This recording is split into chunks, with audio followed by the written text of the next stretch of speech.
The crystal chandeliers threw dancing patterns across the marble floor as I balanced another tray of champagne flutes. My feet ached in the sensible black flats required by the catering company, but I'd learned long ago that complaining about physical discomfort was pointless when you needed the paycheck. The Ashford wedding was the kind of event where a single centerpiece cost more than my monthly rent, and I was just another invisible servant meant to glide through the crowd like a ghost. "More champagne over here." A voice cut through the string quartet's rendition of something classical and expensive. I turned toward the summons, recognizing the groom's older brother, already flushed with alcohol, despite it being barely past cocktail hour. The Ashford family had money that stretched back generations, the kind of wealth that made people believe rules didn't apply to them. I'd served at enough of these events to recognize the type. "Of course, sir," I replied, keeping my voice professionally neutral as I approached with the tray. He grabbed a flute without looking at me, his attention fixed on the blonde woman beside him who laughed too loudly at something he'd said.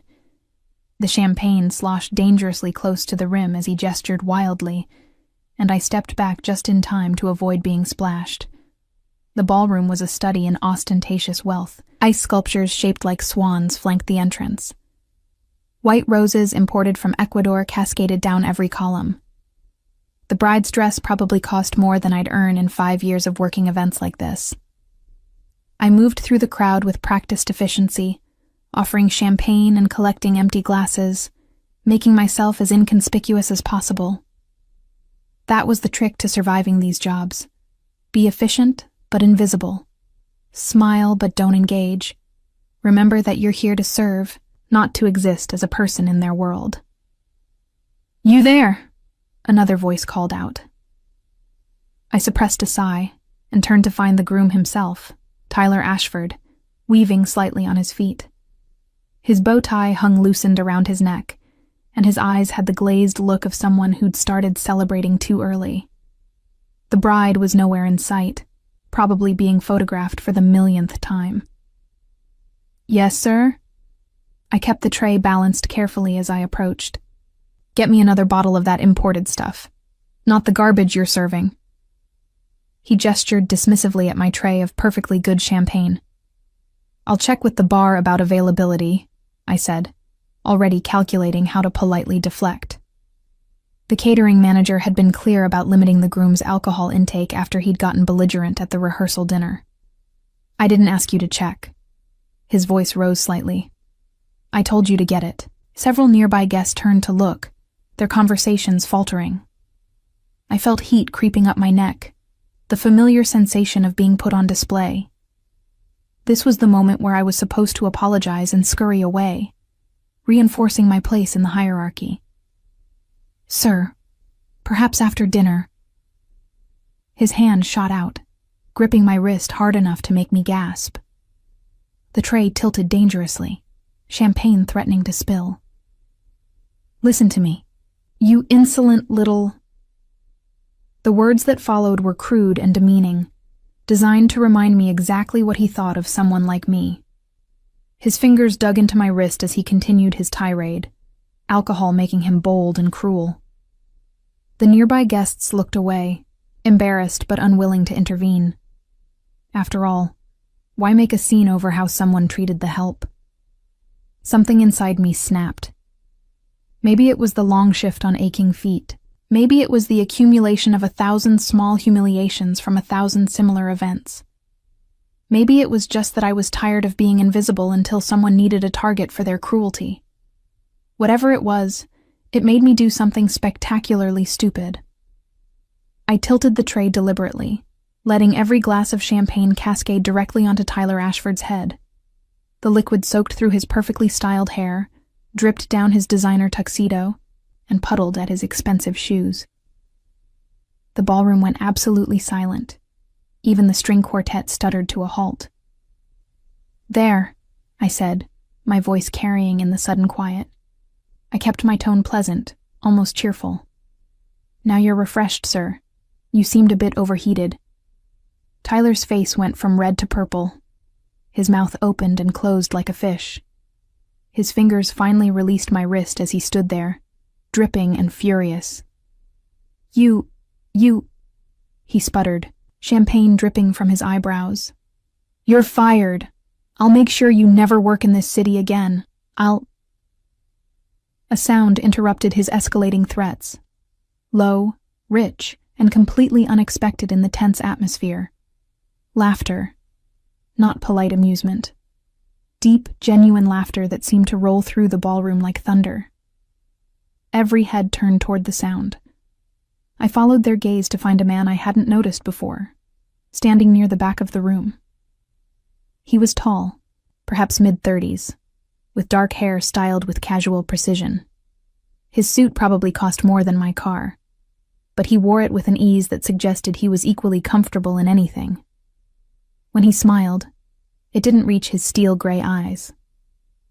Those eyes fixed on me with an intensity that made my breath catch. He walked forward through the crowd, which parted for him like the Red Sea. There was something about the way he moved, a predatory grace that suggested danger wrapped in expensive tailoring. Every person he passed seemed to lean slightly away, their expressions a mixture of respect and fear. "That," he said, his voice carrying easily despite not being raised, "was magnificent." Tyler whirled to face him, water still dripping from his hair. "Soren, thank God. This insane woman just—" I saw what she did. The man, Soren, continued walking until he stood between Tyler and me. Up close, I could see the sharp intelligence in those gray eyes, the slight scar along his jawline that suggested his life hadn't always been as polished as his current appearance. "I also saw what you did first." Something in his tone made Tyler take a step back. "It was just a misunderstanding. You know how the help can be." "The help?" Soren's eyebrow rose. "Is that how you refer to people who work honest jobs?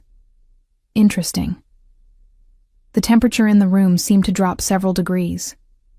I noticed people edging away from Tyler, distancing themselves from whatever was about to happen. "I didn't mean—" Tyler started. "You meant exactly what you said." Soren pulled out his phone, still maintaining eye contact with the groom. "Which makes this next part easier." He dialed a number, waited one ring, and spoke clearly. "Marcus, the Ashford construction deal. Cancel it. All of it." He paused. "Yes, I'm certain. The entire portfolio. Immediately." Tyler's face went white. "Wait, what? You can't—" "I just did." Soren ended the call and tucked the phone away. "Your family's construction contracts, the ones that were going to triple your father's company's value, those were dependent on my investment firm's backing, which I've just withdrawn. That will ruin us." Tyler's voice cracked. "Soren, please. Should have thought of that before you put your hands on someone who couldn't fight back." Soren's voice remained pleasant, conversational even, but something in his eyes promised consequences. "Now, if you'll excuse me." He turned to face me fully for the first time, and I felt the weight of his complete attention. It was like being studied by a wolf that hadn't yet decided if you were prey or something more interesting. "You have a name?" he asked. "Celine." My voice came out steadier than I expected. "And I'm probably about to be unemployed, thanks to that little display." His lips quirked. "Tell me, Celine, do you enjoy insulting people? Because I have a position that would allow you to do that with far more frequency." I blinked, certain I'd misheard. "I'm sorry, what?" "A job. Working for me." He pulled a business card from his pocket and held it out. "I need someone to organize certain events. Someone who isn't afraid to speak their mind. Someone who can handle difficult personalities." I took the card automatically, reading the embossed lettering. Soren Blackwood. The name sounded familiar, though I couldn't place why. Behind us, Tyler sputtered something about this being completely inappropriate, about how I should be arrested for assault. Soren didn't even glance back at him. "Think about it," he said to me. "The The pay is substantially better than champagne service, I assure you. And I promise you'll never have to tolerate being grabbed again. Before I could respond, my manager appeared, red-faced and horrified. Miss Rivera, you need to leave immediately. The damage you've caused has been thoroughly entertaining. Soren's voice cut through her panic. And irrelevant. Send the bill for any damages to my office. Miss Rivera's employment here is terminated, but I'm hiring her. Effective immediately. The manager's mouth opened and closed. Mr. Blackwood, I don't think... I'm not asking. Those gray eyes turned cold. Consider this handled. He looked back at me, and something in his expression shifted, becoming almost amused. So, Celine, do you accept? I should have said no. Should have walked away from whatever this was, whatever he was offering. Every instinct screamed that this man was dangerous, that accepting anything from him would complicate my life in ways I couldn't predict. But I looked at the card in my hand, at Tyler still dripping champagne and radiating impotent fury, at my former manager wringing her hands helplessly, and I thought about how tired I was of being invisible, of swallowing my pride for people who saw me as less than human. I have questions, I said finally. A lot of them. Soren's smile widened, showing teeth. I'd expect nothing less. Shall we discuss them somewhere less public? My car is outside. The smart thing would be to refuse, to go home, regroup, find another catering job. The smart thing would be to recognize that men like Soren Blackwood, whoever he really was, didn't make offers like this without expecting something in return. But apparently I'd already proven I wasn't good at doing the smart thing. Fine, I said. But if this is some kind of elaborate prank, I'm dumping more than champagne on your head. His laugh was low and genuine. I wouldn't expect anything less. Come. As he turned and walked toward the exit, I followed, acutely aware of every eye in the ballroom watching us. Behind me, I heard Tyler's renewed protests, his father's angry voice joining in, the general chaos my actions had created. I should have felt guilty, ashamed, worried about my future. Instead, I felt oddly exhilarated, like I'd just stepped off a cliff without knowing if there was water below. Soren held the door for me, a surprisingly courteous gesture from someone who'd just destroyed a family's fortune with a phone call. As I passed him, he murmured, "You know, I think this is going to be very interesting." I met those gray eyes directly. Interesting for who? Both of us. He smiled. I have a feeling you're going to keep me on my toes, Selena Rivera. As we stepped out into the cool evening air, I had the distinct sensation that my life had just changed in ways I couldn't begin to predict. And despite every logical reason to be terrified, part of me was curious to see what happened next. After all, I'd already dumped champagne on a groom. How much worse could it get? The car waiting at the curb wasn't just expensive. It was the kind of vehicle that made people stop and stare. Sleek black exterior, windows tinted so dark they seemed to absorb light. A driver in a crisp suit stood beside the rear door, his posture military straight. Miss Rivera, Soren gestured toward the open door. I hesitated on the sidewalk, suddenly aware of how insane this was. Getting into a car with a stranger who just casually destroyed someone's financial future. A stranger whose name I recognized now. Soren Blackwood, the investment mogul whose business dealings were always shrouded in rumors and speculation.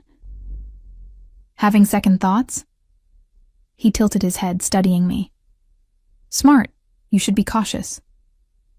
Then why aren't you worried I'll run? I challenged. Because you're curious. He leaned against the car, completely relaxed. And because you need a job, but mostly because you want to know what I actually want from you.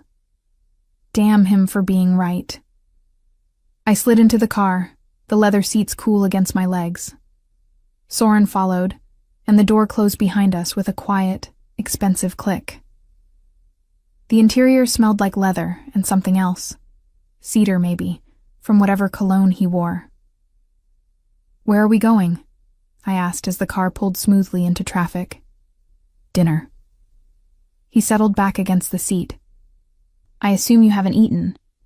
Catering staff rarely get to enjoy the food at these events." My stomach chose that moment to growl, betraying me. I'd grabbed a granola bar before my shift, nothing since. "So you destroyed a family's business and now you're buying me dinner?" I kept my tone light, but watched him carefully. "Quite the first date." His laugh was low. "Is that what this is?" "I don't know what this is. That's what concerns me." "Fair enough." He pressed a button, and a partition rose between us and the driver, cocooning us in privacy. "Let me be clear, Celine. I don't do anything without a reason. That display back there? Tyler Ashford has been on my radar for months. His family's construction company has been cutting corners, using substandard materials. 3 buildings with major structural issues, all swept under the rug with bribes. I was looking for an excuse to pull my investment. And I gave you one. You gave me a perfect one." He smiled. "But that's not why I'm interested in hiring you." "Then why?" He was quiet for a moment, those gray eyes assessing me in a way that made me feel simultaneously exposed and intrigued. "Because in a room full of people who know exactly who I am and what I can do, you treated me like any other person. You weren't impressed by my intervention. You were skeptical. That's rare. Most people aren't stupid enough to be skeptical of someone with your reputation, and yet here you are." He leaned forward slightly. "Tell me, what do you know about my reputation?" "That you're very rich, very powerful, and very good at making people disappear from business deals." I met his gaze steadily. "Also that nobody really knows where you came from, or how you built your empire so quickly, which means you're either brilliant, ruthless, or both. Perceptive." His expression gave nothing away. "Does that frighten you?" "Should it?" "Probably." He pulled out a tablet, tapped it to life, and turned it toward me. "Here's what I'm offering. 10 months. You'll work as my personal event coordinator. I host several charity galas, business dinners, and social functions throughout the year. All carefully orchestrated affairs that require someone who can handle difficult personalities and unexpected situations." I looked at the contract displayed on the screen, my eyes widening at the salary figure. "This is more than fair." He scrolled down. "Full benefits, housing allowance if needed, and a guarantee that you'll never be in a position where someone can treat you the way Tyler did tonight. You'll work directly with me, report to no one else, and have complete authority over event planning and execution." "Why me?" I looked up from the tablet. "You could hire a professional with actual experience." "I have professionals. They're competent, but predictable." He leaned back. "You dumped champagne on a groom at his own wedding and then made a joke about it. That takes either remarkable courage or remarkable stupidity." "Could be both."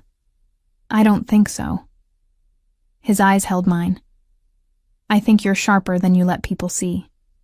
I think you've learned to make yourself small and unobtrusive to survive in a world that doesn't value what you have to offer. And I think you're tired of it." The accuracy of his assessment sent a chill through me. How could he possibly know that from one interaction? "This feels like more than event planning," I said carefully. "It is." He didn't try to hide it.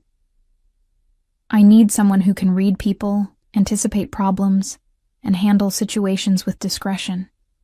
Someone who isn't easily intimidated. The events I host aren't just social gatherings. They're opportunities to observe, to negotiate, to understand the people I do business with." "So, I'd be what exactly? Your spy?" "My eyes and ears in situations where I need to focus on other things." He took the tablet back. "Nothing illegal. Nothing dangerous. Just observation and honest reporting."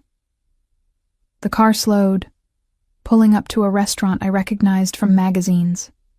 The kind of place where reservations were impossible unless you knew the right people. Of course, Soren knew the right people. "Think about it over dinner," he said as the driver opened the door. "No pressure.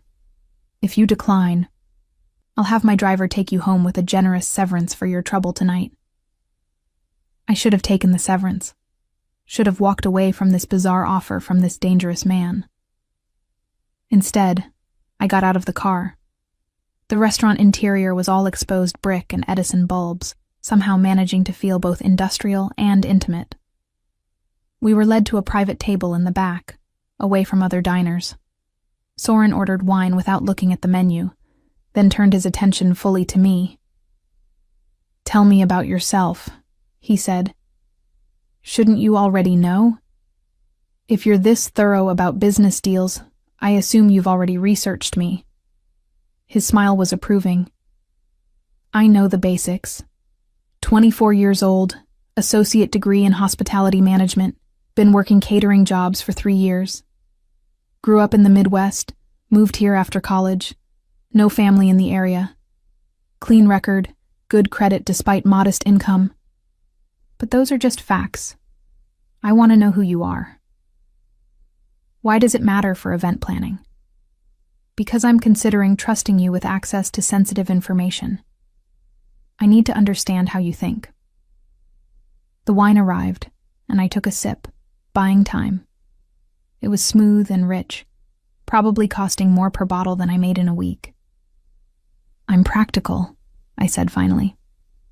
"I don't have the luxury of being otherwise.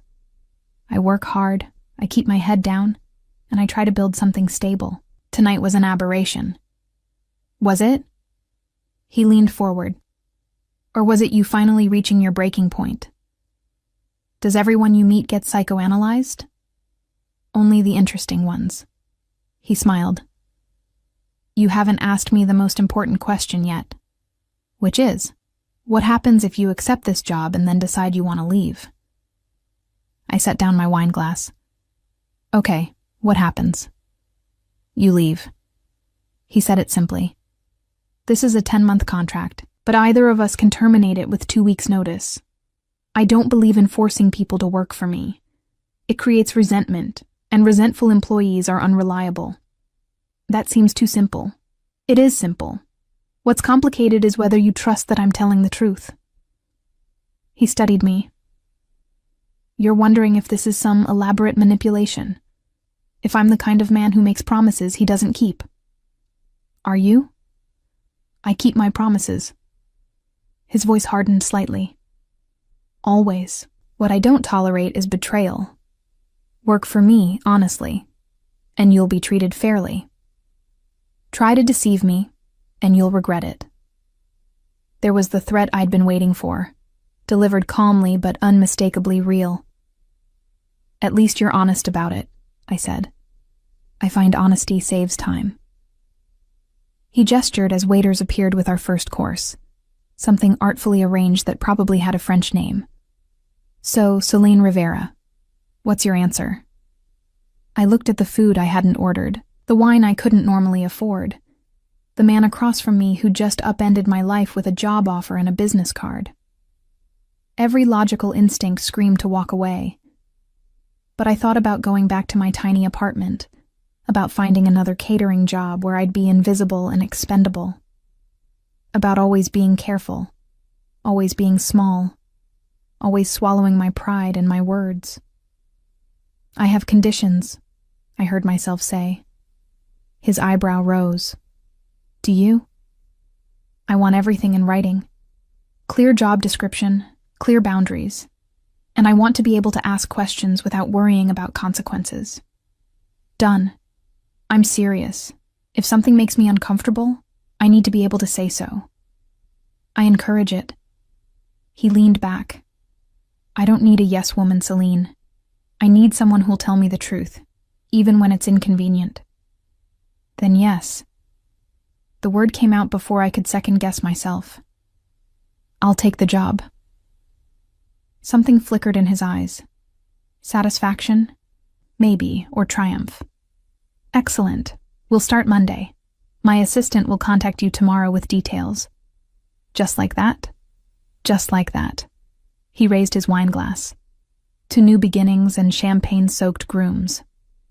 Despite myself, I laughed and clinked my glass against his. To terrible life decisions. The best kind, he agreed. As we ate, Soren asked questions about my background, my education, my observations about the wedding before our dramatic exit. He listened with an intensity that was both flattering and slightly unnerving, filing away every detail like it mattered. "You're very good at this," I said between courses. "At what?" "Making people feel like they're the most interesting person in the room." He smiled. "Only because right now you are." Careful, that almost sounded like a compliment. It was. He set down his fork. "You're clever, observant, and brave enough to dump champagne on someone who could have made your life difficult. Those are valuable qualities. Or signs of poor impulse control. Sometimes those are the same thing." He signaled for the check. "I'll have my driver take you home. Get some rest. Monday will be intense." As we walked back to the car, I felt the surreal nature of the evening settling over me. 12 hours ago, I'd been just another struggling worker in a city full of them. Now I had a job offer from one of the most powerful men in the business world. Celine. Soren's voice stopped me before I got into the car. "Thank you." "For what?" "For being exactly what I needed. Exactly when I needed it." He smiled. "I have a feeling you're going to make my life very interesting." "Is that a good thing?" "We'll find out." As the car pulled away, I watched him standing on the sidewalk, hands in his pockets, looking every inch the powerful businessman he was. But something in his expression suggested he was as curious about where this would lead as I was. My phone buzzed with a text from an unknown number. "Your contract will arrive tomorrow. Welcome to the team. SB." I leaned back against the seat, my mind racing. What had I just agreed to?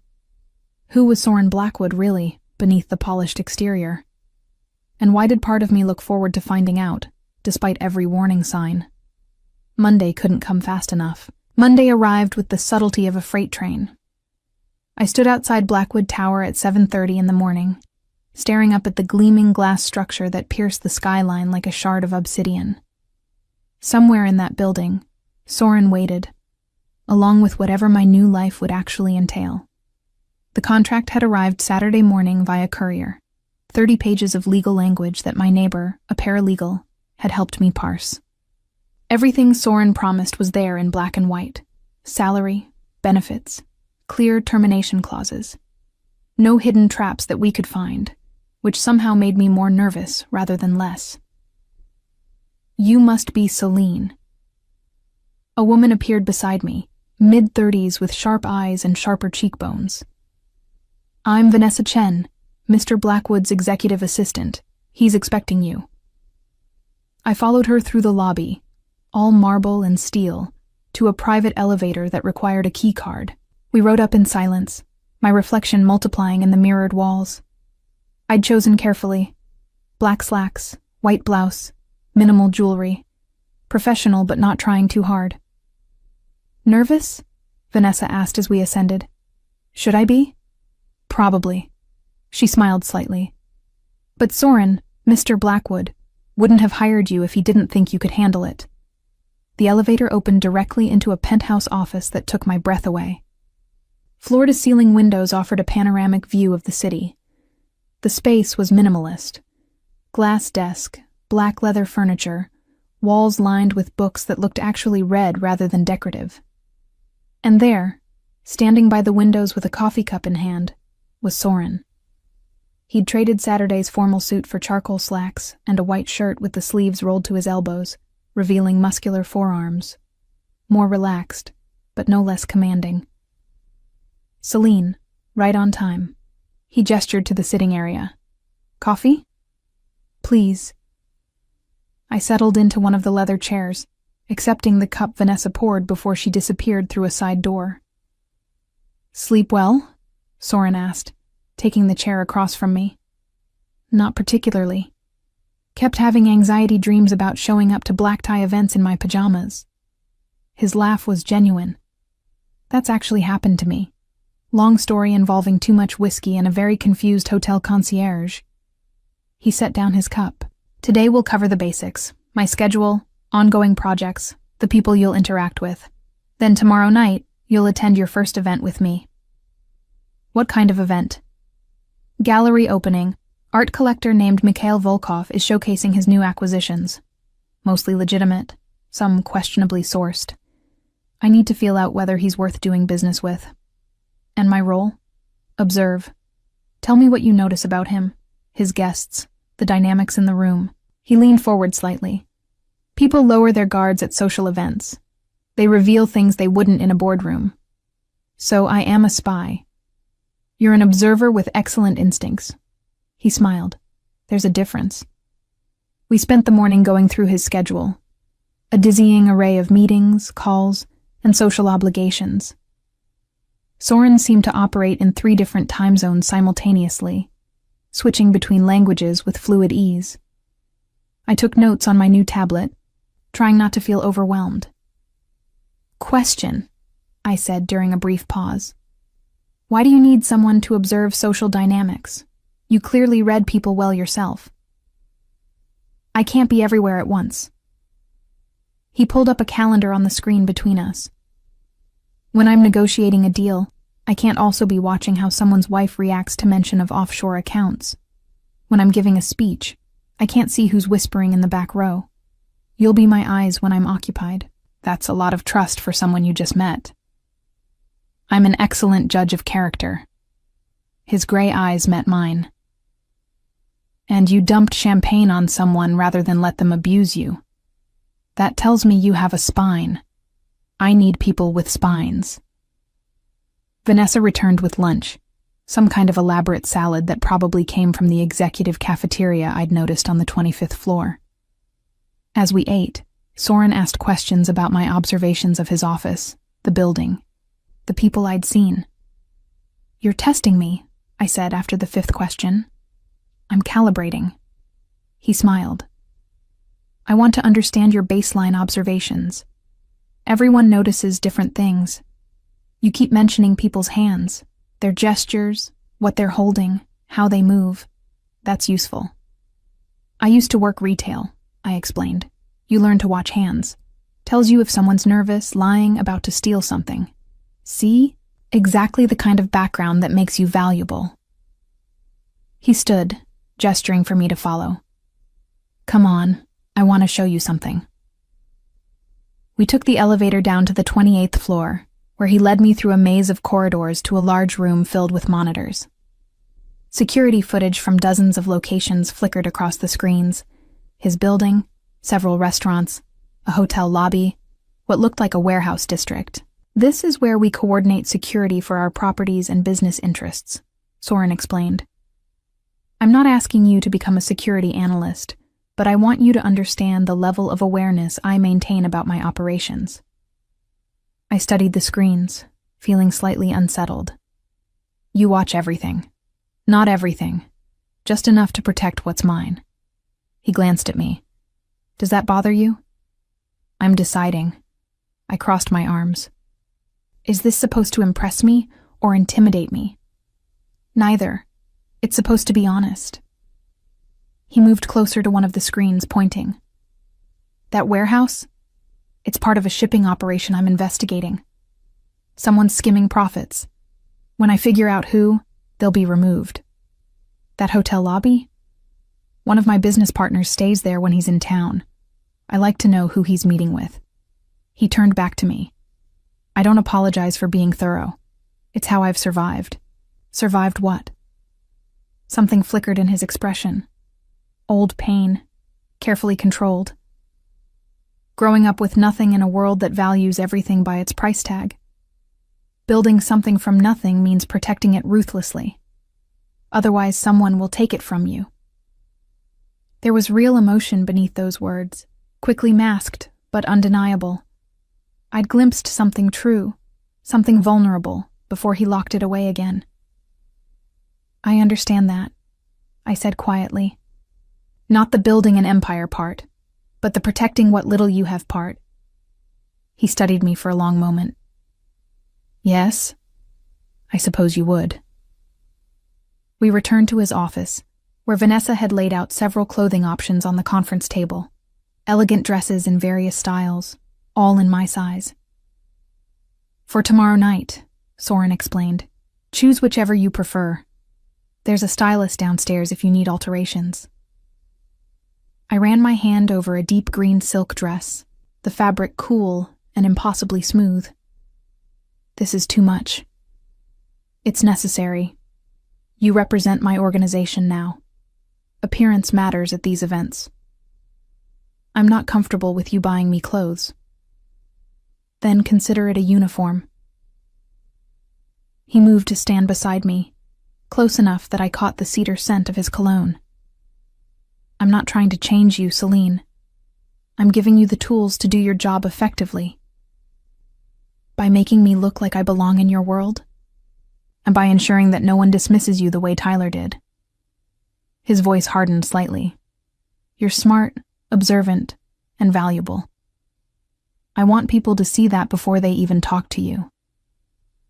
I looked at him, at the intensity in those gray eyes, and felt something shift between us. This wasn't just about event planning or business observations. This was about something deeper. Respect, maybe, or recognition. He saw me as more than just hired help, and part of me responded to that in ways I wasn't ready to examine. The green one, I said, stepping back to create distance. I'll take the green one. Excellent choice. He smiled. It matches your eyes. You notice my eye color? I notice everything about people I'm interested in. He said it casually, but something in his tone made my pulse quicken. Part of how I stay ahead. Vanessa returned to rescue me from the charged moment, presenting a schedule for the rest of the week. 3 events, 2 business dinners, 1 charity luncheon. I'd be attending all of them. One more thing, Soren said as I prepared to leave for the day. You'll need security. I'm sorry, what? Nothing invasive, but people will know you work for me now. That makes you a person of interest to various parties. I assign protection to all my key personnel. I'm event planning, not running covert operations. You're working closely with me, which means you'll have access to sensitive information. His expression was serious. This isn't negotiable, Celine. It's for your safety. Fine. I was too tired to argue. But they better be discreet. They will be. He walked me to the elevator. Get some rest. Tomorrow night will be educational. As the elevator descended, I caught my reflection in the mirrored walls again. Same face, same hair, same basic features. But something had changed. A spark in my eyes, a set to my shoulders. I looked like someone who belonged in that tower, someone who deserved to be there. The realization should have pleased me. Instead, it made me nervous. My phone buzzed with a text from Soren. You did well today. Don't overthink tomorrow. Just be yourself. That's what I hired you for. I stared at the message, then typed back. The version that dumps champagne on people, or the version that knows when to keep quiet? His response came immediately, preferably a strategic combination of both. Despite everything, I smiled. Whatever I'd gotten myself into, at least it wouldn't be boring. The elevator doors opened to the lobby, where a nondescript man in a dark suit gave me a subtle nod before turning away. My new security, I assumed. Discreet but present. As I stepped out into the evening air, I realized that my life had irrevocably changed. No going back to anonymity, to being invisible. Soren Blackwood had pulled me into his orbit, and I was either going to burn up or learn to navigate the heat. Tomorrow night would tell me which. The gallery opening was exactly as pretentious as I'd expected. Modern art that looked like someone had thrown paint at canvas and called it profound. Waiters circulating with champagne and tiny, unidentifiable appetizers. People in expensive clothing speaking in hushed, reverent tones about texture and emotional resonance. I stood near the entrance in my green silk dress, watching Soren work the room with practiced ease. He moved from group to group, shaking hands, laughing at appropriate moments, exuding the kind of effortless charm that made people lean in when he spoke. "You're staring." The voice beside me made me jump. I turned to find a woman around my age, brunette with sharp features and sharper eyes. She wore a crimson dress that probably cost more than my previous annual salary and held her champagne glass like a weapon. "I'm observing," I corrected. "It's my job." "Ah, you must be the new one." She smiled, but it didn't reach her eyes. "Soren's latest acquisition. I'm Natasha Volkov. My father owns this gallery. Celine Rivera, though I'm an employee, not an acquisition. If you say so." She sipped her champagne. Word travels fast in our circles. Everyone's buzzing about the girl who humiliated Tyler Ashford and got hired for it. Quite the power move. I dumped champagne on him for grabbing me, not to impress anyone. Even better. Her smile warmed fractionally. He's an entitled pig. Someone needed to knock him down. Just be careful. He has powerful friends. So do I, apparently. Yes, you do. She gestured subtly toward Soren. But working for Soren Blackwood isn't like working for other people. He's brilliant, generous to those he values, and absolutely ruthless to those who cross him. I've known him for years, and I still can't entirely read him. Why are you telling me this? Professional courtesy. She drained her champagne. Also because I like you. You have spine. Rare quality around here. Before I could respond, Soren appeared at my elbow, his hand settling lightly on my lower back, a gesture of possession that sent an unwelcome flutter through my stomach. "Natasha?" He nodded at her. "I trust your father is enjoying his evening?" "Immensely, especially since you've already purchased 3 pieces." She glanced between us. "I was just welcoming your new associate to our world." "How kind." His tone was neutral, but I felt tension in the hand against my back. "If you'll excuse us, I need to introduce Celine to a few people." He guided me away, his touch remaining even after we'd left Natasha behind. "She warned me about you," I said quietly. "Did she?" He didn't seem surprised. "And what did she say?" "That you're ruthless." "I am." He stopped near a sculpture that looked vaguely phallic. "Does that frighten you?" "Should it?" "That seems to be your favorite question." He turned to face me fully, and I was struck again by the intensity in those gray eyes. "Here's the truth, Celine. I'm ruthless in business because mercy gets interpreted as weakness, but I'm never cruel without cause. Remember that distinction. What's the cause in Tyler Ashford's case? His company built the apartment complex where my cousin lived. Shoddy construction, corners cut everywhere. When the pipes burst last winter, the water damage destroyed everything she owned. She filed complaints that were ignored because the Ashfords paid people to look the other way. His jaw tightened. So yes, I was ruthless. And I'd do it again. The admission hung between us, and I realized I believed him completely. This was a man who protected his own, with the same intensity he built his empire. "Your observations from tonight?" he asked, shifting topics smoothly. I scanned the room, organizing my thoughts. Mikhail Volkov, the man talking to that blonde woman near the bar, keeps checking his phone every few minutes, nervous about something. His daughter Natasha watches him like she's worried. The art dealer in the corner has been taking photos of specific pieces on his phone, probably for a private client who couldn't attend. And the couple by the window? They're not together, wrong body language, but they want everyone to think they are. Soren's lips curved into a genuine smile. Excellent.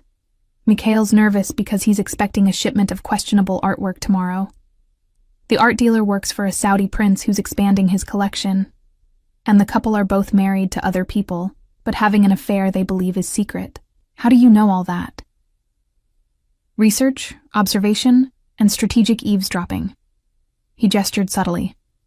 See the server refilling drinks near the window? That's Jonas, one of my security team. He's been listening to their conversation for the past 20 minutes. I looked more carefully at the server, recognizing the military-precise movements beneath the casual service role. You have spies everywhere. I have sources of information everywhere. There's a difference. Is there? In my world, knowledge is currency. The more you know, the better positioned you are to negotiate, to protect your interests, to anticipate threats. He guided me toward another group. Come, there's someone I want you to meet. The someone turned out to be a distinguished older gentleman with silver hair and the kind of face that suggested he smiled rarely and meant it even less. Solane Rivera, this is Victor Kozlov. Victor owns the largest private security firm on the East Coast. Miss Rivera. Victor's handshake was firm, his accent faintly Russian. I hear you made quite an impression at the Ashford wedding. News really does travel fast. In our circles, yes. He studied me with the assessing gaze of someone trained to identify threats. Soren speaks highly of you. That's rare. I suspect he speaks highly of very few people. Victor's laugh was sharp. You're correct, which makes you either remarkably talented or remarkably naive. She's talented, Soren interjected, and perceptive enough to navigate our world without losing herself in it. The way he said our world made it clear there were layers of meaning I didn't fully understand yet. These weren't just businessmen. They operated in spheres where conventional rules bent or broke entirely. Well, Victor raised his glass. To new alliances and valuable assets. As he walked away, I turned to Soren. Why do I feel like I just got appraised like a racehorse? Because you did. He didn't apologize. Victor's opinion matters. If he sees value in you, others will follow suit. It's how reputation works in our circles. Your circles, not mine. You're in them now, whether you intended to be or not. He caught my elbow gently as I started to turn away. I know this is overwhelming, but you're doing exactly what I need you to do. Watching, listening, understanding the dynamics that don't get spoken aloud. And what have you learned tonight? His smile was enigmatic. That Mikhail Volkov is desperate enough to take risks. That Victor approves of you, which means I made the right choice. And that you're more comfortable in this environment than you expected to be. I'm not comfortable. I'm performing. Same thing, at this level. He released my arm but stayed close.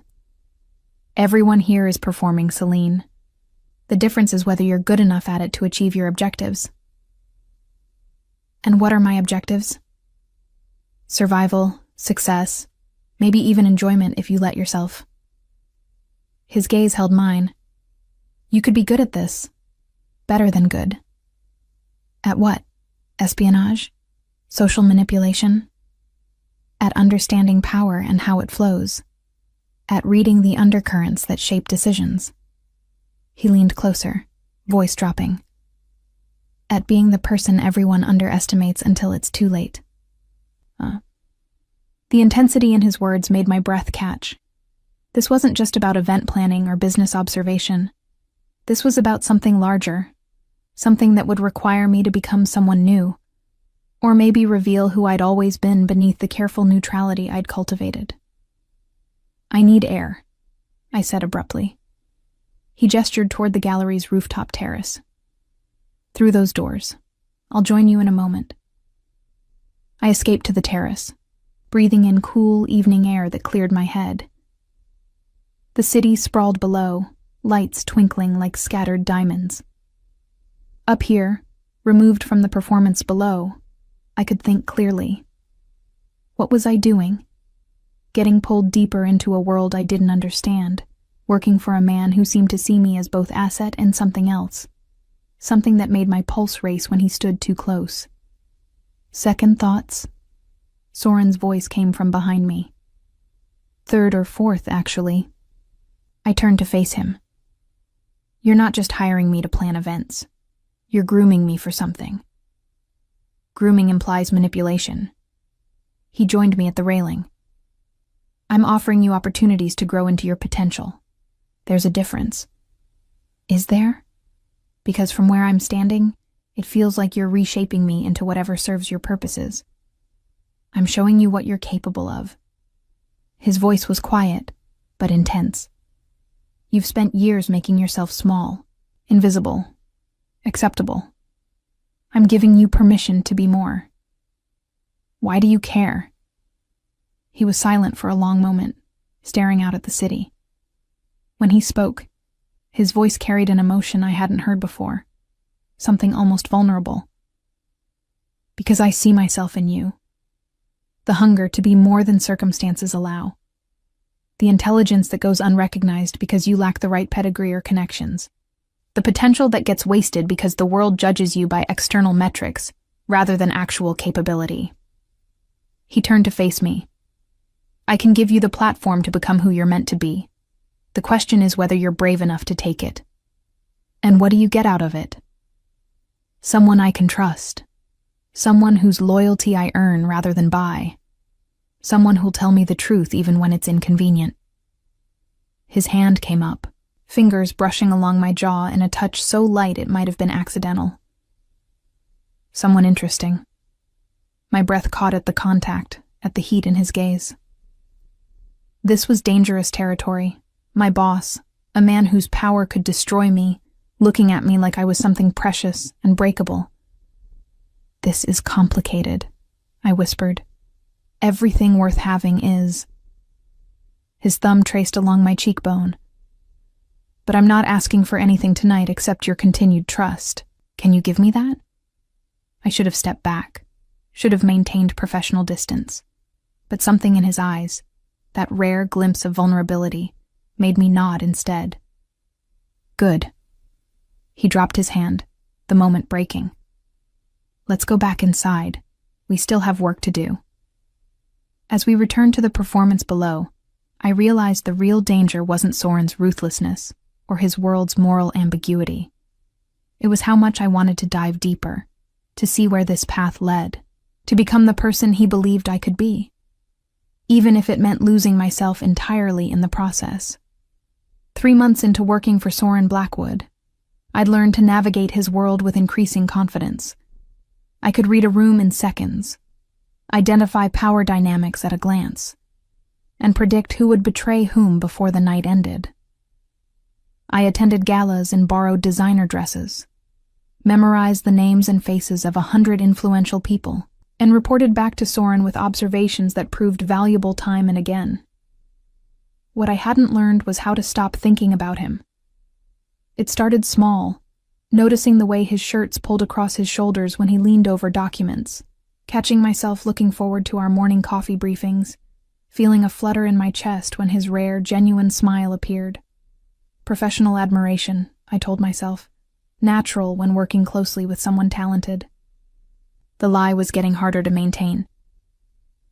You're distracted. His voice cut through my thoughts. I looked up from my tablet to find Soren watching me across his desk, those gray eyes missing nothing. We were reviewing plans for his annual charity gala, his biggest event of the year, involving politicians, business moguls, and enough old money to fund a small nation. Just thinking about security logistics, I lied smoothly. No, you're not. He set down his pen. You've been somewhere else for the past 10 minutes. What's wrong? Nothing's wrong. He leaned back, studying me with that intensity that always made me feel exposed. We've worked together long enough that I know when you're lying. Talk to me. It's personal. Everything's personal when it matters. He stood, moving around the desk to sit in the chair beside mine, rather than maintaining the authority of his position behind the desk. Come on, Celine. I thought we'd moved past surface-level trust. We had. That was the problem. Over 3 months, Soren had become more than my employer. He'd become the person I talked to most, the one whose opinion I valued, the one who challenged and supported me in equal measure. The lines had blurred, and I was terrified of what that meant. "I'm just tired," I said finally. "This gala is consuming all my energy." He accepted the deflection, though I suspected he didn't believe it. "Speaking of which, I need you to coordinate with Viktor Kozlov's team on venue security. He's bringing several high-profile clients who'll need discreet protection." "Already done. I met with his operations manager yesterday." "You're remarkably efficient." "You pay me to be." I tried for lightness. "Besides, if your gala becomes a disaster, it reflects poorly on both of us." "True." He smiled slightly. "Though I suspect you care more about the quality of the event than any reflection on your reputation." Is that an insult or a compliment? Observation. You take pride in your work, sometimes to the point of perfectionism. It's admirable. The warmth in his voice made my stomach flip. This was the danger. These moments when he looked at me like I mattered beyond my professional utility, when his carefully maintained distance slipped just enough to show something deeper beneath. My phone buzzed with an incoming call from an unknown number. I glanced at the screen, frowning. "Problem?" Soren asked. "Probably spam." But something made me answer anyway. "Hello? Miss Rivera?" A woman's voice, professional and serious. "This is Detective Sarah Chen with the NYPD. I need to speak with you about an ongoing investigation." My blood went cold. Investigation into what? "It would be better to discuss this in person. Are you available this afternoon?" I looked at Soren, who'd gone very still, his expression unreadable. "Can I ask what this is regarding?" "Your employer, Soren Blackwood." She paused. "We're looking into potential financial irregularities. We believe you may have information relevant to our inquiry." The bottom dropped out of my world. I'm just an event coordinator." "Who has access to Mr. Blackwood's schedule, his business associates, and sensitive information about his operations?" "Please, Miss Rivera, just a conversation." 2 o'clock at the precinct?" "I need to think about this." "Of course. But I should mention that cooperation would reflect well in any subsequent proceedings." Another pause. "I'll text you the address." The call ended, leaving me staring at the phone like it had turned into a snake. "Let me guess," Soren said, his voice carefully neutral. "The police want to talk to you about me." "How did you—" "Because it's the 3rd attempt in as many months to find someone in my organization willing to turn against me." He stood, moving to the windows. "I assume they mentioned cooperation would be beneficial for you." "Soren, I would never—" "I know." He turned back to me. "If I thought you'd betray me, you wouldn't still be here. But they don't know that. They're hoping you're unhappy, resentful, or scared enough to provide information." "What kind of financial irregularities?" "Nothing illegal." His jaw tightened. "But everything I do exists in gray areas. Money moved through legitimate channels but sourced from less than reputable origins. Investments that technically violate no laws but certainly violate conventional ethics. I've built my empire by understanding where the lines are and dancing right up to them without crossing." "You're saying you're clean. I'm saying I'm careful." He moved closer. "But careful doesn't mean innocent, not in any meaningful sense. I've done things that would horrify you if you knew the full extent. Made deals with people you'd run from. Profited from industries that exist in legal twilight zones. Why are you telling me this?" "Because you deserve to know what you're protecting if you refuse to talk to the police." His voice dropped. "And because if you want to walk away right now, I'll let you. No consequences, no retaliation. You can go to that meeting, tell them whatever you know, and build a life completely separate from me." The offer hung between us, genuine and terrifying. He was giving me an out, a chance to escape before I got pulled deeper into whatever moral quicksand he navigated daily. "What do you want me to do?" I asked. "I want you to make the choice that lets you sleep at night." He moved closer, close enough that I had to tilt my head back to maintain eye contact. "If that means turning me in, so be it. I won't hold it against you." "You're lying." "About what?" "About not holding it against me. Men like you don't forgive betrayal, justified or not." His smile was sad. "You're right. I'd probably never forgive it. But I'd understand it. And I'd make sure you were protected from any fallout, even if it cost me." "Why?" "Because you matter to me." The admission came quietly, but with devastating certainty. More than an employee should. More than is wise. And because I refuse to become the kind of man who destroys people for choosing self-preservation over loyalty. My heart hammered against my ribs. This was a confession that changed everything, that took the unspoken tension between us and made it explicit and impossible to ignore. "I'm not going to talk to them," I said. "Celine. I'm not going because I don't believe you've done anything I need to report. I've seen your operations for 3 months. I've watched how you treat people, how you conduct business. If you were the monster they're looking for, I'd have seen it by now." "You're sure about that?" "No." I met his gaze steadily. "But I trust my judgment more than I trust their assumptions. And I trust you, even though that's probably stupid." Something flickered in his eyes. Relief, gratitude, and something hotter that made my breath catch. "It is stupid," he said quietly. "I'm not a good man, Celine. I make decisions that serve my interests. I eliminate threats without hesitation, and I operate in spaces where conventional morality doesn't apply. I know. And yet you're choosing to stay. Apparently, I make bad decisions." I managed a shaky smile. "Must be why we work so well together." He laughed, the sound raw and genuine. Then his hand came up, cupping my face with unexpected tenderness. "You're remarkable. You know that? You've mentioned it before. I'm mentioning it again." His thumb stroked along my cheekbone, the touch sending electricity down my spine. "What am I going to do with you? Keep me employed?" My voice came out breathier than intended. "Pay me well? Not destroy anyone else's financial empire unless they really deserve it?" "All of the above." His gaze dropped to my lips, then back to my eyes. And this is where I should step back, maintain professional distance, and not complicate an already complex situation.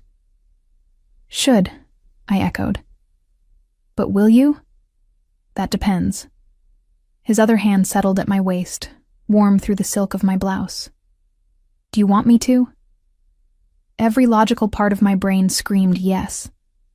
This was my boss, a man who operated outside conventional rules, someone whose world I'd barely begun to understand. Getting involved personally would be catastrophic professionally. But I was tired of logic, tired of careful, tired of denying the pull that had been building between us since the night he'd destroyed Tyler Ashford's life for grabbing my wrist.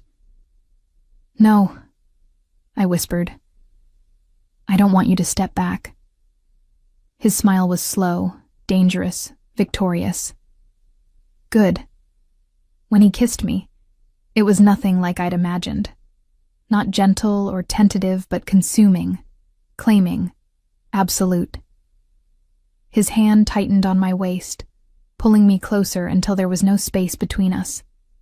I gripped his shoulders for balance, drowning in sensation, the taste of him, the heat, the overwhelming rightness of finally giving in to what we'd both been fighting.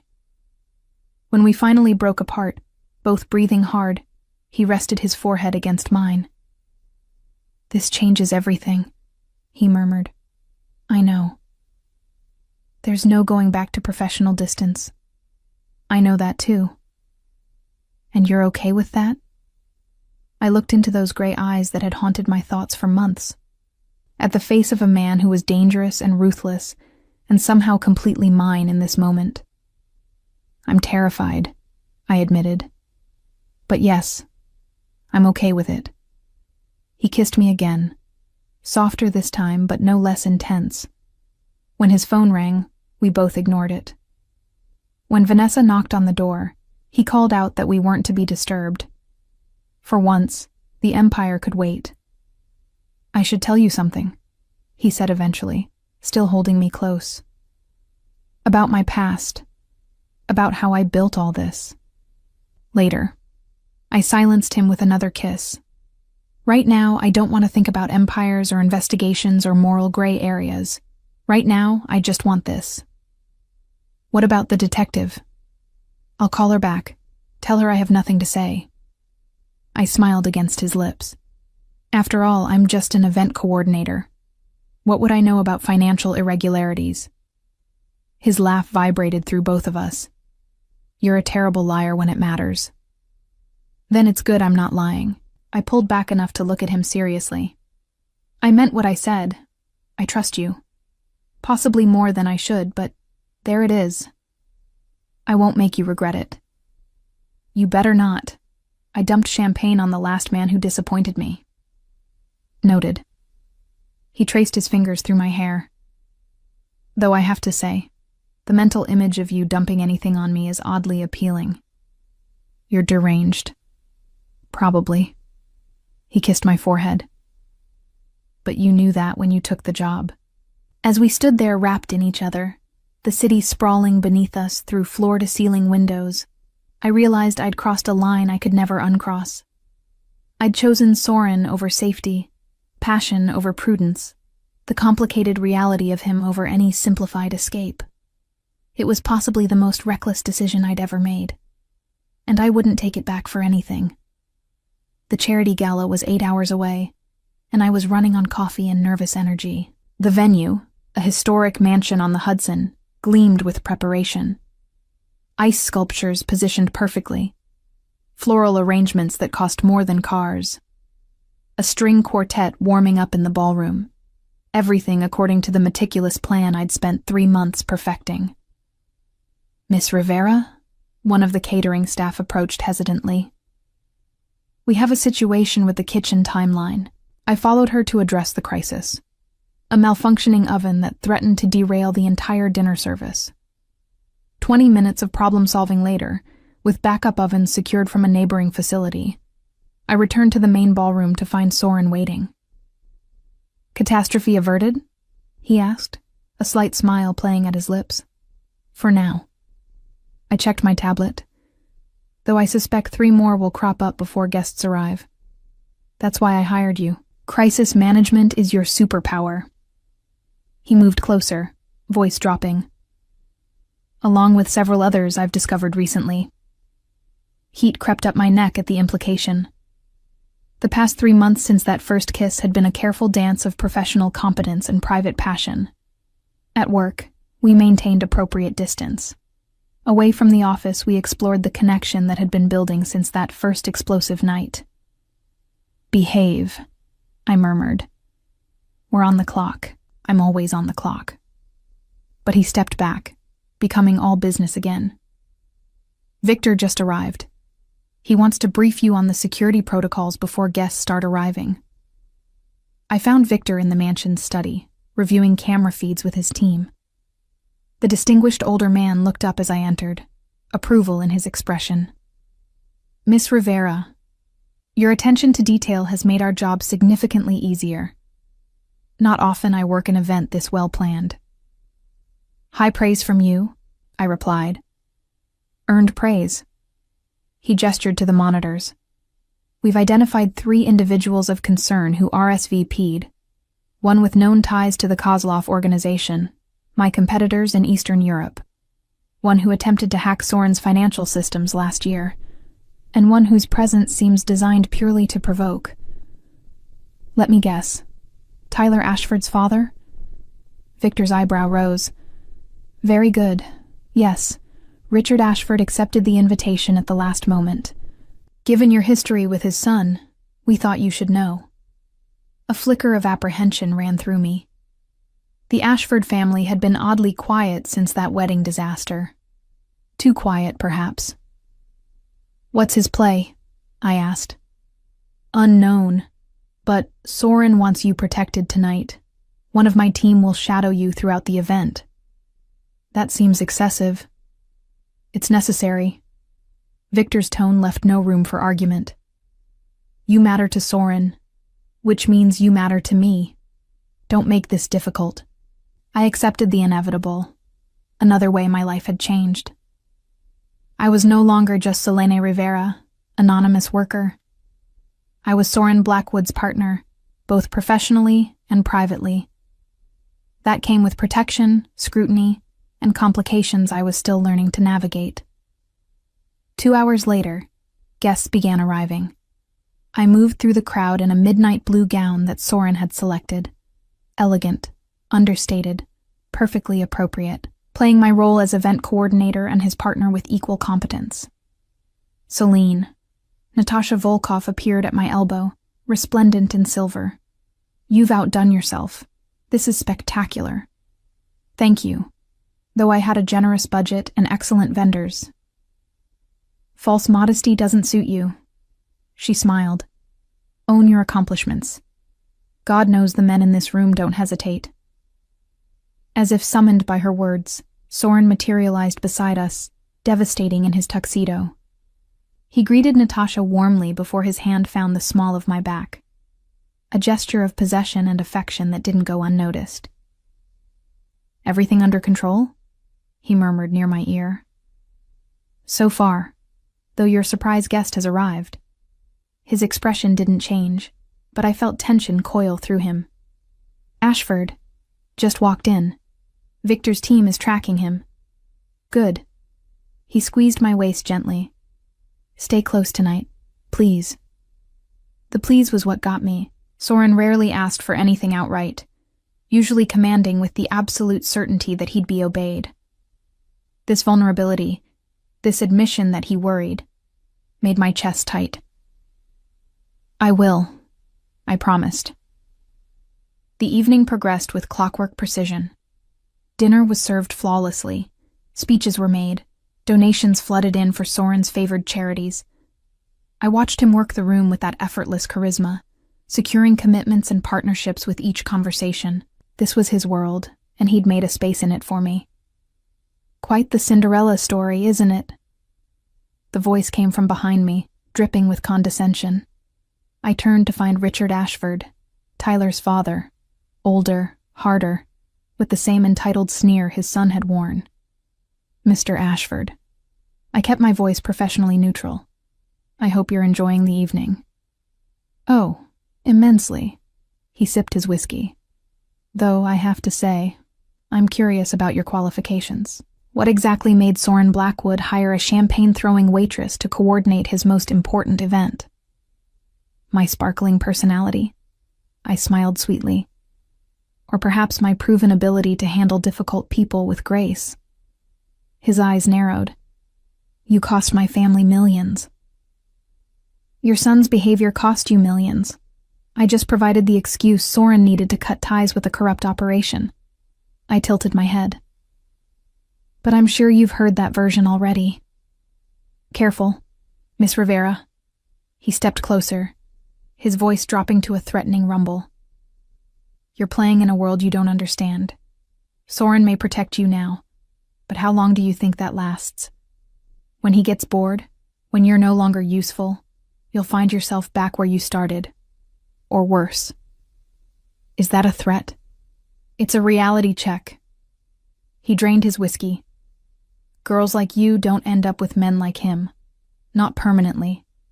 Enjoy it while it lasts." Before I could respond, Soren appeared at my side, his hand immediately finding mine. The protective gesture was deliberate, unmistakable. "Richard." His voice was pleasant ice. "I don't recall inviting you to harass my partner." "Partner?" Richard laughed. "Is that what we're calling it?" "That's what she is." Soren's grip tightened on my hand. "In every sense that matters. which means treating her with anything less than complete respect is treating me with disrespect. I assume you understand the implications. The threat hung in the air between them, unspoken but crystal clear.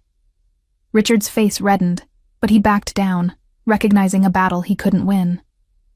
Of course, my apologies. He forced the words out. Miss Rivera, forgive my rudeness. Forgiven, I said, though we both knew it was a lie. As Richard retreated, Soren turned to me fully. Are you all right? Fine, though your surprise appearances are getting predictable. I told you to stay close. His thumb stroked across my knuckles, and I meant it. Men like Ashford don't forget perceived slights. He'll continue being a problem. Then I suppose it's good I have a powerful boyfriend to protect me. The word, boyfriend, was new between us. We'd been dancing around labels, afraid to define something so complicated. But seeing his eyes light up at the term made the risk worth it. Boyfriend? He pulled me slightly closer, uncaring of our very public location. Is that what I am? Unless you prefer something else. Partner sounds too businesslike. Lover sounds like a bad romance novel. Boyfriend seems accurate.